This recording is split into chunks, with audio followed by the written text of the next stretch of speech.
I've been married for 12 years. I've been with my husband since we were 15. So high school sweethearts. Two kids, 5 and 3. And recently I came clean to him about an affair I had during our engagement. And it's been a tough road since. Yeah. Now, a little bit of backstory on on that affair. So my husband and I got engaged when we were 20, 22, 21, I believe, going into 22. He joined the military, and we decided that, sharing life together was something that we wanted to do. He told me that he didn't see himself leaving and being by himself. He wanted to be with me and just, start everything with me. So it was something that we discussed, something that we talked, pretty much planned, and, had our parents' blessings in getting married. He left for training, basic and then AIT, so pretty much for about a year. When he came back home, I found out that he had an affair in training. And mind you, this is all through our engagement process. He swears that it only happened once. Although he didn't come clean at the time. But the signs were there. I just knew that it happened. It was clear to me that. Okay, take me to yours. Take me to yours. I feel like you're kind of circling a little bit because you don't want to talk about it. Take me to yours. So was yours a revenge affair? I was heartbroken. Mm-hmm. I was, I guess, I don't know if it was a revenge affair. I honestly don't even remember clearly, everything that happened. It was more like I was hanging out with a friend. We went to a bar, had a chat, conversation, just drinks, and one thing led to the other, and it just happened. That's not how that works, but we'll go with it just for now. So how long have y'all been married? Y'all been married 12 years? 12 years. And how old are you now? 35. Okay. We do have a thing. When we first started, he's the one that told me, we're in our safe space. Mm-hmm. This is our safe space. We can talk about anything. You can tell me anything, and I feel comfortable telling you anything. And that has always been, our thing since. We usually kind of hint that out to each other, like, hey, we're in our safe space. Like, let's be open about anything and everything. Yeah, but you have to understand that safe space for him is built on a foundation that he found out a couple weeks ago didn't exist. Right. You know what I'm saying? Does that make sense? Like, even you choosing to be in a safe space with him 12 years, a decade plus later, after you found out that he cheated on you once while he was away training, even then you'd chosen, I'm still going to marry you. I'm still going to enter into this marriage with you. We've made 2 kids. We've built a life together. And so, like, the safety that you feel, you knew everything, right? And it was anchored in. Mm-hmm. He was anchored into something that he found out was sand. So how can I help you? This sounds like a big one. So exactly that. I feel like, I just want to know how I can. What's he saying? What's he telling you?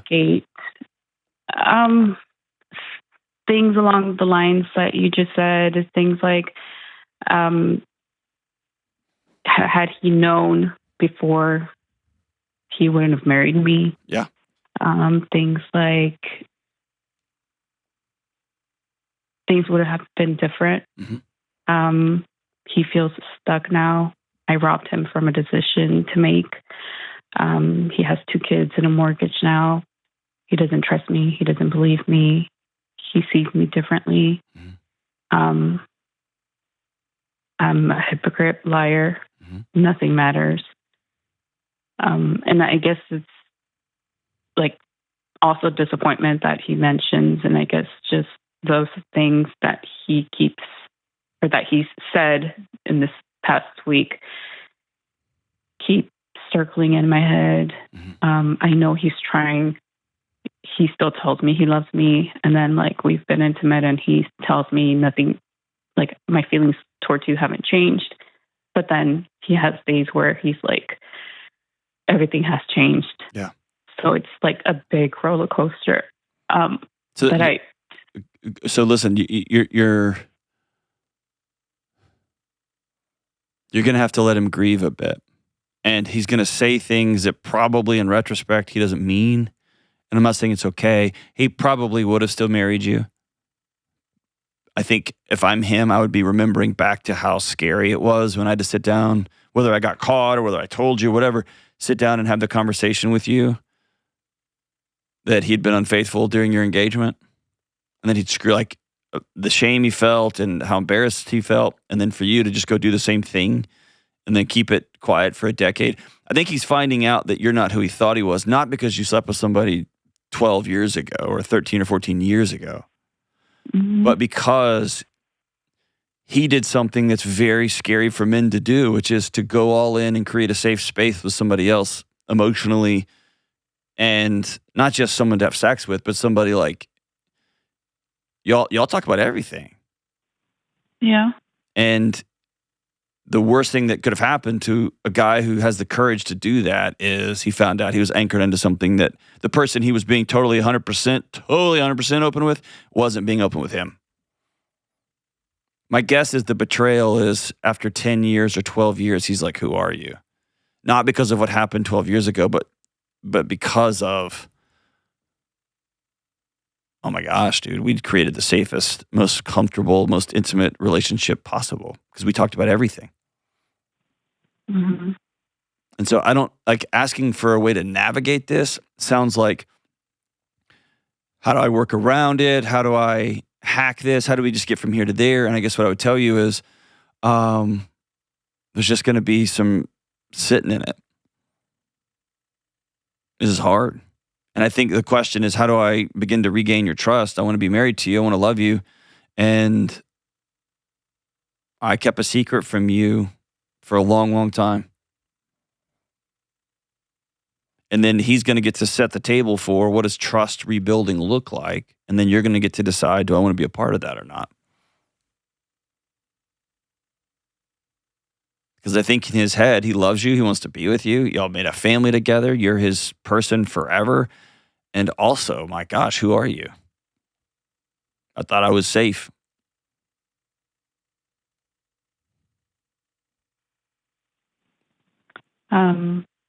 Yeah, I mean, you're right. I absolutely understand that.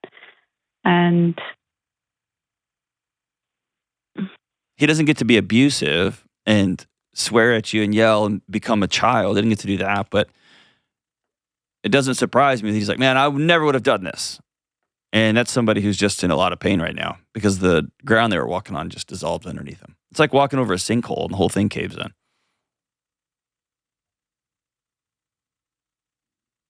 But I think there's just going to be some, I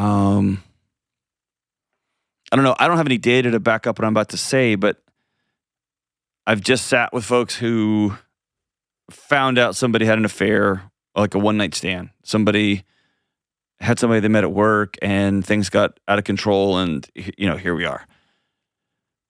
But I've talked to people who had an affair a long time ago and they never said anything, and they never said anything, and they never said anything, and everything they built, it has an unmooring effect. Neither of them are great, and they always cause a lot of angst and turmoil, but yeah, I think this is going to be tough. I mean, I think asking, how can I earn your trust back? What's a path back look like? Or let me say it this way. The marriage that you had is now over. Do y'all want to go through and build a new one? I guess I just want to, I want to validate on this side of it. Hearing this, if my wife was to come to me and say, hey, by the way, this happened, I wouldn't leave, but it would be devastating to me. Mainly because somehow in my mind, in my spirit, in my soul, I would think I created a world so unsafe for her that she couldn't come tell me something that happened this long ago. And that would be really heavy for me to carry. And then I would think, actually I did create a safe enough place, and then I would get mad. I think that's something that he's been going through. Yeah. Anger is a core part of the grief, of the stages of grief. He did mention just this past weekend that just this past week he had thought and regretted how if he wouldn't have had his affair, I wouldn't have done anything. Mm-hmm. And then he switches to like, no, but you made a conscious decision. That's right. And that's just, hey, I get it. That's a guy trying to get his footing after the floor just fell out from under him. So I think the greatest gift you can give him is space. He has mentioned divorce is not an option, but he did mention a couple of times that about separation, that he's thought about separation. I'm not sure. So listen, Marlon, just let him process, okay? Sounds like he's a good man.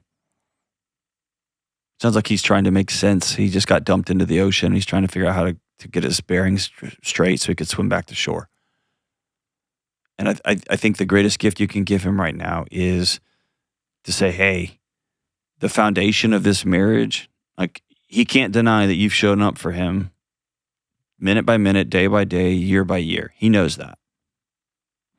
And he's telling you, I'm not going to divorce you. I'm not leaving you over this. But every thought I have is just spinning. And it sounds like y'all have created such a safe environment where he can say what's on his heart and mind. Most men wouldn't do that. So big kudos to him. But it sounds like he's saying, I'm not going to leave you, but my gosh, I'm thinking about it and I feel trapped, but I wouldn't trade my life for anything. It's like that. It's him trying to just get his equilibrium back. And a great gift you can give him is to say, hey, the foundation that our house is built on, I recognize that I didn't tell you the truth about it. So you feeling like 1 minute this way, 1 minute that way, totally get it.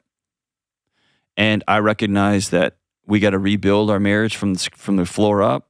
I've always been who I am, except for this one big giant secret, and I kept it from you, and I was wrong, and I'm sorry. And all of your feelings are valid and good, and I'm going to ask you every single morning how I can love you today. And I think you, Marlon, just expecting it's going to be a roller coaster. There's going to be some real highs and some real lows. And it's just a guy trying to get his footing back. And then y'all will have a hard, what I would call a reckoning conversation about, okay, what does marriage look like moving forward? And what's that going to look like? And how are we going to navigate that?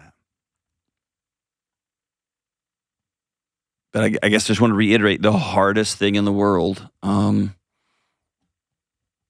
for men, I think, is to be emotionally and spiritually vulnerable with somebody. Because in our day-to-day lives, it will get us killed. It'll get us kicked out of the table. It'll get us not invited to the meetings, which in our world is akin to death. It just gets you ostracized. And he created a world with you for that. And he found out it wasn't what he thought it was. And so it's not, I personally don't think it's about what happened so long ago. It's this constant compounding of, man, I've got this, he's walking around thinking he's got the safest emotional relationship on the planet. And he finds out, except she's got the capacity to hold a huge secret from me for over a decade plus. It's just unmooring. It's going to take some time. But go to him and acknowledge, I blew it up. I did. And I led you to believe that I was always 100% with you, and on this one issue, I wasn't. And God help you make sure that there's not another lie, another story, another dishonesty thing out there. It's time to put everything on the table. If you got a secret credit card, if you sent pictures to another guy you met one night at a bar, like whatever, make sure it's all on the table. And just tell him, every day I'm going to ask you this. And he can tell you nothing. He can tell you, I just need some space. I need you to just come be with me tonight. Like whatever that is, I'm all in. And then ask him, how do we rebuild trust from here?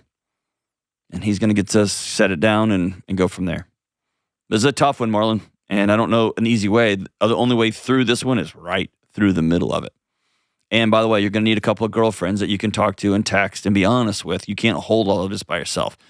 Getting a gang is going to be important here. Thank you for the call. Call anytime. And if he wants to call me, I'd love to talk to him too.